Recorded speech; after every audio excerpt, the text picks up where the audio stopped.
S doctor, ಇವಾಗ ಪರೀಕ್ಷಾ ಭೀತಿ ಅನ್ನೋದು ಎಲ್ಲರಲ್ಲಿ ಕೂಡ ಕಾಡುತ್ತೆ.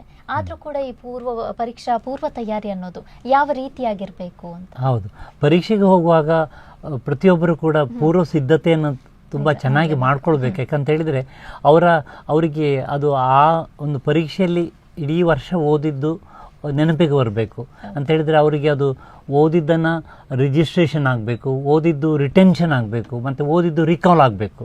ಅದಷ್ಟು ಆದರೆ ಸಾಲದು. ಅವರಿಗೆ ಅದು ಪರೀಕ್ಷೆಗೆ ಹತ್ತಿರ ಬರುವಾಗ ಓದಿದ್ದನ್ನು ಪದೇ ಪದೇ ಓದುವಂಥದ್ದು ಮುಖ್ಯ. Repetition is important. ರಿಪಿಟೇಷನ್ ಮತ್ತು ರಿಹರ್ಸಲ್, ಇದು 5 Rಗಳು. ಅಂದರೆ ರಿಜಿಸ್ಟ್ರೇಷನ್ ಸರಿ ಆಗಬೇಕು, ರಿಟೆನ್ಷನ್ ಆಗಬೇಕು, ರಿಕಾಲ್ ಆಗಬೇಕು, ಅದನ್ನು ಓದಿದ್ದನ್ನು ನಾವು ಪದೇ ಪದೇ ಓದಬೇಕು. ಅಂದರೆ ಅದು ನಮ್ಮ ಮನನ ಮಾಡಬೇಕು.